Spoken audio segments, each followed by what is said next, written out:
And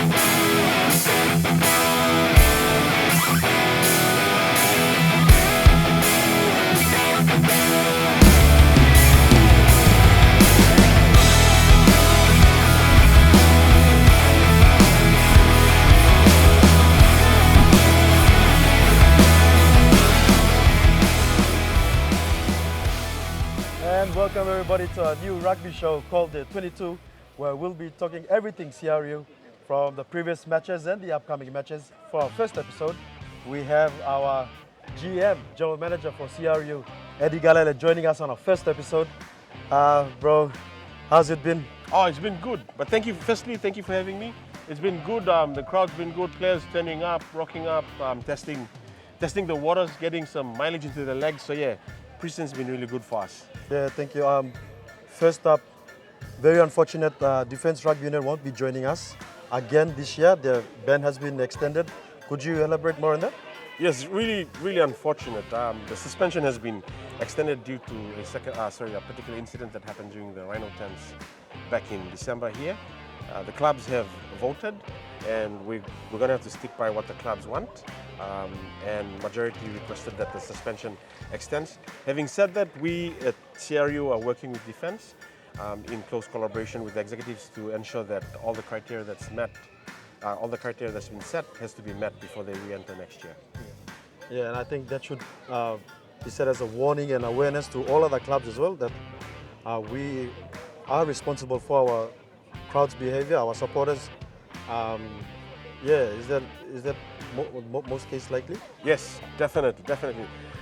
The stance with CRU is that we will not tolerate any violence of any sort, whether to officials off the field, on the field. We've set a precedence as well with 2 senior players being suspended, lengthy suspensions for the next probably 3-4 years, and that's due to what happened at the Firelight Sevens. We have revisited with the club executives as well, and yeah, that should set as a precedence to deter any violence of any sort. Yeah, very unfortunate indeed.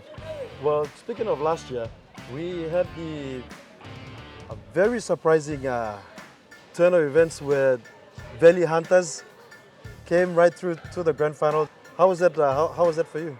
Oh yeah, the 2024 season was really good for us, for the clubs as well. But at a management level, we had to deal with a whole heap of stuff off field. But we're really glad that it culminated into a really successful grand final that was taken out by 2023 Wooden Spooners, who took out the premiership in 2024. And that was all due to, and kudos to the playing group that they have, the management that they have in place at club level, and what they've been doing off the field, really shown through to what's been witnessed by all on the field. And we had a quick chat with our 2024 grand finals coaches, Frank Genia and Joey Kautu, and this is what they had to say. Yeah, it was quite a special journey for the group, for the club. Undoubtedly, talent was already here, and more importantly, a very good culture. When I got the call to come over and assist and help with the club, I immediately jumped at the chance. What I basically did was, as mentioned, bring in a little bit of structure. And as the season progressed, the players started to see improvements in their game, both individually and collectively. And then as we started to, I guess, create more opportunities on the field, the challenge was now to improve the skill, improve the decision making so that we could convert those opportunities into points. What I actually got taken aback by was that the players actually understood it quite well and really early. And our game actually started to evolve. So we were able to play multiple shapes throughout the course of the game. And obviously, leading into the finals, we refined a few more things as well, threw in a few different structures, different strategies. And that's essentially, there's obviously a lot of work put in behind the scenes in terms of the planning, getting to training, but that's essentially, in a snapshot, what we created by implementing certain systems and structures that the players can understand and also enable them to express themselves and flourish on the rugby field. As I said, the walking in, the culture was already here. Pups Max organisers with the leadership groups, so with Jedi Katal, Jonah Tokyong, they organise weekly fellowship, where players come together, they sit down, they bond, and they reinforce the values of rugby, reinforce the values of club. I think it's even more critical that the players themselves set the standards so that they hold themselves accountable. You look at this, rain, hail or shine, the boys still turn up. They appreciate the environment that they're in, and they respect the club. They respect the fact that, rugby's still very much amateur. So coaches take time off work, take time away from family to turn up to training. So the least we expect is for you to turn up to training. So it's fantastic to see this. We'll probably call training off soon before they turn into a mud patch. I mean, a lot of the rhetoric right now is, are you guys looking forward to defending the title? As far as we're concerned, our mindset is, we won in 2024, that stays in 2024. Look, at the end of the day, it's a new year, new competition. Teams are also training hard, and I think we've also instilled a bit of belief in that you don't necessarily need to be a part of the established, big clubs like your Brothers and Harlequins and University to win a premiership. As long as you get the foundations right, you got a playing group that buys into your systems, you got a good culture, you got good discipline, good leadership across the board. You can do what we did in 2024. It was our 50th anniversary last year. We had a lot of things going.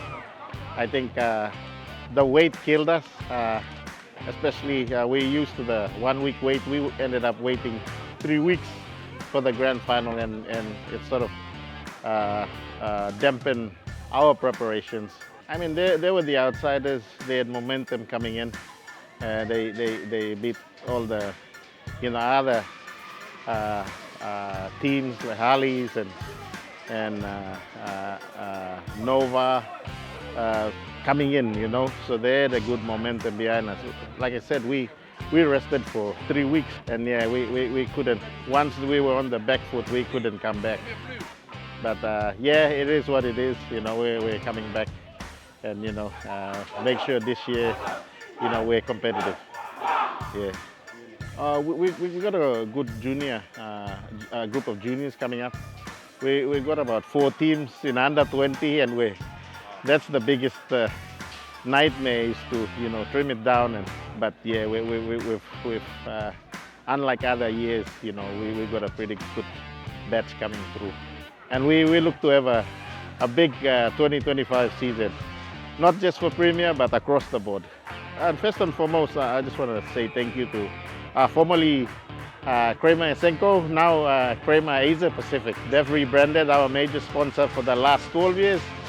And without them, we wouldn't be come this far with all their support. Obviously, our families, our friends, and everyone that supports the club. Without their support, we wouldn't be here. And that was the 2024 grand finalists for last year. This year's season, what are the bigger events that are coming up?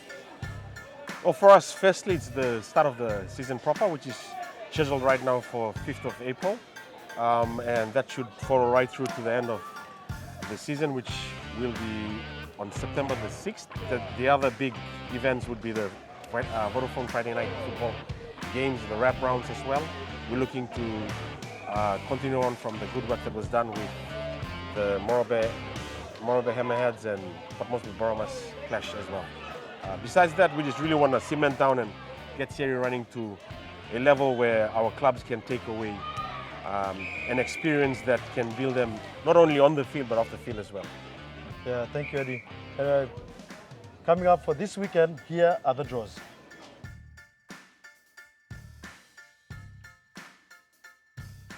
Those were the draws for this weekend. Eddie, any new announcements or any new laws that have been introduced for this season? No, well, we've yet to confirm that, and we were meeting with the clubs. We've pushed out the competition rules to the clubs for feedback from the executives plus the senior coaches and the rest of the executive teams within the clubs. We should be able to finalize that, but I don't foresee any major changes. We are at liberty to practice what we deem is right, and we'll allow a comp to run without any impediment to, or injustice to the playing group. Yeah, so we're just going to basically sit down with the clubs again and go through that. If there's no changes, then there won't be any changes, and I don't see any major changes throughout the next probably year or so. Unfortunately, that's all we have for this week. Is there anything else you would like to say? Oh yes, I'd like to say thank you to our major sponsors, Pepsi, Moniplus, New Power, Vodafone, and of course Kinect for making this possible. And I'd like to make a special mention to Kinect. We really appreciate you coming on board this year. And also I'd like to thank our partners and our other gold sponsors as well. And thank you to the families that make this happen week in, week out. Thank you. And that's all we have for this week. Thank you to watch the games live. The live stream you can watch on YouTube. And please don't forget to like and subscribe and follow on all our socials. And that's it from us, from the 22. I set the pace when I'm running. I always take what I want and I always give.